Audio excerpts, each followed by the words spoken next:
NTV time, जनता की बात जनता के साथ। जून 2026 में दर्ज साइबर क्राइम की शिकायत की जांच में बड़ा खुलासा हुआ है। ऑनलाइन जीप फाइल से जुड़े ओटीपी के आधार पर करीब 1.20 करोड़ रुपए की धोखाधड़ी किए जाने की जानकारी सामने आई है। जांच में साइबर फ्रॉड का कनेक्शन सीधे पाकिस्तान के इस्लामाबाद में चल रहे कॉल सेंटर तक पहुंचा है। इस पूरे नेटवर्क में पश्चिम बंगाल के रहने वाले इमरान अली और इंजामुल मुल्ला की भूमिका सामने आई है। आरोपियों ने साइबर फ्रॉड में इस्तेमाल करने के लिए करीब 4,500 सिम कार्ड खरीदे थे। जांच में सामने आया है कि आरोपी बड़ी संख्या में ओटीपी हासिल करते थे और इसके बाद इन ओटीपी को पाकिस्तान के इस्लामाबाद में चल रहे कॉल सेंटरों को बेचते थे।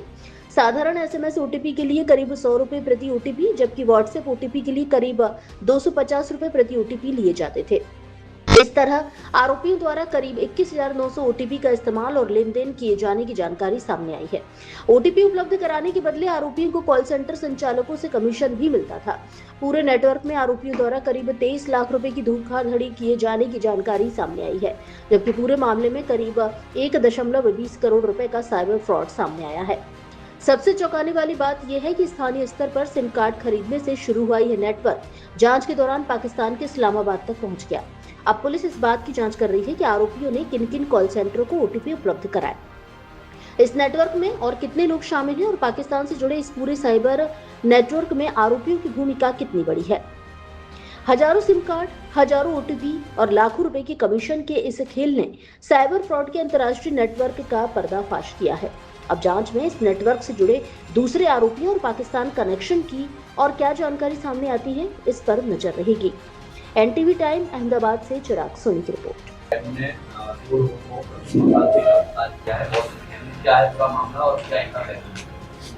Ahmedabad cyber crime police station में जून के महीने में एक बॉस स्कैम का एक गुना दाखिल हुआ था, जिसमें 1.5 करोड़ रुपए बॉस के नाम पे जो है उनके उन्होंने साइफनिंग कर लिया था क्रिमिनल्स ने। उसमें इमीडिएटली जो कार्रवाई करते हुए 1.30 करोड़ रुपए रिकवर करके उनको वापस भी करवा दिया गया था। लेकिन उसका इन्वेस्टिगेशन में हमें जो सफलता मिली उसमें 2 लोगों को हम लोगों ने वेस्ट बंगाल से साउथ 24 परगना से एक व्यक्ति पकड़ा गया जो इमरान अली पियादा नाम है। दूसरा जो पकड़ा गया जिंजामुल मुजिबर मोल्ला नाम का व्यक्ति है, जिसको जो हम लोगों ने कलकत्ता से पकड़ा। इन दोनों के पास से कोई डिवाइसेस मिली, ऐसी 8 जितना हमने डिवाइसेस रिकवर किया, जिसमें एक डिवाइस ऐसा है जिसमें 4 सिम कार्ड एक साथ भी ऑपरेट होते हैं। पूरे इंट्रोगेशन के दरमियान, इन्वेस्टिगेशन के दरमियान ये चीज़ें बाहर आई कि इन लोगों ने अभी तक 4,500 जितने सिम कार्ड वहाँ से प्रोक्योर किए। इन सिम कार्ड का उपयोग इन लोगों ने साइबर क्राइम में किया जो है। इनके साथ जो मालवेयर, जो ऑनलाइन फ्रॉड्स किए गए, जो बॉस स्कैम किए गए, जो अलग अलग जो साइबर स्पेस पे क्राइम किए गए, उसमें जो मालवेयर का यूज़ किया गया, जितने जिप फाइल्स आती थी, .exe हो, .dll हो, .apk फाइल होती थी, उसमें मालवेयर बनाए गए, चाइनीज मालवेयर बने जो हांगकांग में बना के ऑपरेट किए गए। उसके बाद जो इनके कॉल सेंटर को जो यूज़ किया गया वो इस्लामाबाद में कॉल सेंटर है, वहाँ से यूज़ किया गया। और उनके द्वारा जो जितना भी पैसे की साइफनिंग की गई और ये पैसा अलग अलग जो देशों में पैसा यहाँ से निकल गए। तो पूरे इन्वेस्टिगेशन में जो अपना ये चीज़ें आई कि ये व्यक्ति, जो 2 व्यक्ति को हम लोगों ने पकड़ा, ये जो 4,500 जो सिम कार्ड का यूज़ इन्होंने किया ओटीपी प्रोवाइड करने में, इन्होंने साइबर क्राइम को एज अ सर्विस प्रोवाइडर तरीके ये यूज हो रहे थे, जिसमें 21,000 जितने ओटीपीज, आप समझ सकते हैं इतनी बड़ी संख्या के 21,000 ओटीपीज इन लोगों ने प्रोवाइड किया साइबर क्रिमिनल्स को, क्योंकि इन्होंने किनके सिम कार्ड को यूज कर रहे थे क्राइम में। और 900 जो ओटीपी जो व्हाट्सएप ग्रुप पे यूज हुआ। अभी इनकी इन्वेस्टिगेशन में ये भी आया कि टेलीग्राम से हट के ये लोग व्हाट्सएप पे आ गए हैं, व्हाट्सएप ग्रुप बनाया, पूरा सिंडिकेट बना, उस पर ये क्राइम कर रहे हैं। तो 21,900 जितना इन लोगों ने ओटीपी प्रोवाइड किया। हर नॉर्मल जो ऑनलाइन जो हमारे जो बहुत सारे जो चीज़ें, चाहे गेमिंग का हो चाहे परचेजिंग का हो, उसमें 100 रुपया पर ओटीपी इन्होंने लिया करते थे। 21,000 ओटीपी हाँ प्रोवाइड किया। उसके बाद 250 रुपया पर ओटीपी लेते थे, जो 900 ओटीपी साइबर व्हाट्सएप पर प्रोवाइड किए गए। तो इनकी पूरी इन्वेस्टिगेशन में जब इस तरह से इंटरनेशनल कनेक्शन आया तो अहमदाबाद साइबर क्राइम की टीम ने I4C जो है भारत सरकार की, I4C को हम लोगों ने साथ लेके दोनों टीम ने कोऑर्डिनेटेड एफर्ट किया, जिसमें ये एफर्ट करने के बाद पूरी लिंक निकाली गई। तो ये भी पाया गया कि अभी तक 10,000 जितने डिवाइसेस थी जो देश भर में, चाहे आपका मोबाइल फ़ोन हो, चाहे आपका लैपटॉप हो, चाहे डेस्कटॉप हो, उसको इन लोगों ने पूरा कनेक्ट कर रखा था साइबर क्राइम करने के लिए। तो जितने इन्फेक्ट कर रखा था, जो इन्फेक्टेड 10,000 मोबाइल को भी जो हम लोग जो आईपी प्रोफाइल से हम लोग पहुंचे थे, उससे इसको डीएक्टिवेट कराया गया जो है। तो 10,000 जितने ही इन्फेक्टेड जो सिस्टम को भी इससे डिवाइसेस को बचाया गया।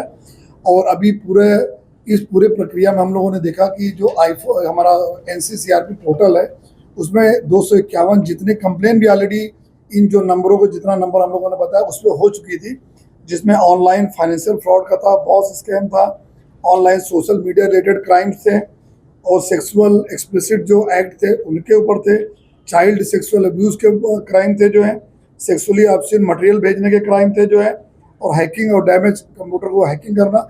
इस तरह के अलग अलग 251 कंप्लेन इन्हीं लोगों के उस पर अभी तक सामने आई हैं, जो कि हम लोग फर्दर अन्य राज्यों के पुलिस के साथ इसमें हम लोग कार्रवाई कर रहे हैं जो है। और टोटल 26 राज्यों में ये क्राइम रिपोर्ट हुए हैं, जितना हमने बताया 251 NCCRP पोर्टल पे। अब अभी जो नट सेल में अगर हम बात करें तो एक नया जो फिनोमेना देखने को मिला है कि पहली बार cyber crime as a service इन लोग ये यूज हो रहे थे, जिनका मेन काम था कि अन्य देशों में बैठे क्रिमिनल्स को OTP की सुविधा प्रोवाइड करना, व्हाट्सएप ग्रुप पे अलग से इनको जो नेटवर्क बना के देना, और उसके अलावा जो पाकिस्तान और चाइना का जो इंफ्रास्ट्रक्चर का यूज़ करना इंडिया में साइबर क्राइम के लिए, वो भी हम लोगों ने इस बार देखा जो है। और उसके बाद हम लोगों से यही अपील करते हैं, बार बार जो भारत सरकार की तरफ से भी अपील आती है, साइबर क्राइम की तरफ से अपील आ रही कि आपके पास कभी भी कोई जिप फाइल आए जिसमें .exe फाइल हो, .dll फाइल हो, .apk फाइल हो, तो आप मत उसको क्लिक करिए, एक्सेस मत करिए। आप मान के चलिए कि अगर आप रन करेंगे, डाउनलोड करेंगे, तो साइबर क्राइम होने के पूरे चांसेस हैं। सेकेंडली, आप अपना जो डिवाइस यूज़ कर रहे हैं, आप व्हाट्सएप पे जाके आप सेटिंग में जाके ये देखिए कोई लिंक डिवाइस तो आपके साथ नहीं होगी, कोई इन क्रिमिनलों ने आपको एक्सेस कर रखा हो तो लिंक डिवाइस में आएगा, तो उससे लॉग आउट होके आप उसको सेफ्टी फीचर आप यूज़ करिए। और साथों साथ जो आपके बहुत सारे ऐसी चीज़ें होती हैं कि आपके बॉस के नाम से, क्योंकि पता है कि आप में डिवाइस को जैसे आपने क्लिक किया .फाइल्स, वैसे ही आपकी पूरी डिटेल इनके पास कॉन्टेक्ट डिटेल चली जाएगी। फिर आपके बॉसेस का नंबर देख के आपके वो नंबरों के DP बना के वही नाम से आपको ये व्हाट्सएप वगैरह करेंगे, ईमेल डालेंगे, और फिर आपके थ्रू ये पैसा जो इलीगल ट्रांसफ़र करा लेंगे जो है। इसीलिए आप अपना अभी प्रिकॉशन लेने की ज़रूरत, अपने बॉस से बात कर लीजिए, या पर्सनली बात कर सकते हैं, टेलीफोन में बात करिए, कंफर्म कर लीजिए कि आपने कोई सा पैसा का ऑर्डर किया है कि नहीं। अगर आपने कोई इस तरह से इन माध्यम से अगर आपके पास कोई मैसेज आया है, और अभी ये भी ज़रूरत है कि आप अपने सिस्टम को पीरियडिकली जो एंटीवायरस रन करना है, आपका IT एक्सपर्ट से भी आप सिक्योर कराते रहिए। ये सारी चीज़ें जो हमारे इन्वेस्टिगेशन में निकली हम आपके साथ शेयर कर रहे हैं। थोड़ा सावचेती रखेंगे तो इनसे हमारा बचाव होगा। सर, इसमें और भी कोई नेशनल एजेंसी का आप सहयोग लेंगे, खास करके जो भी टेलीकॉम कंपनी है उनसे आप लोग की बातचीत चल रही हो, और इंडिया में और कहाँ इस तरह के ये हमने जैसे बताया कि 26 राज्यों के में ये कंप्लेन हुई थी, इन्होंने पूरे देश में तो किया ही है। हमारा कंटिन्यू जो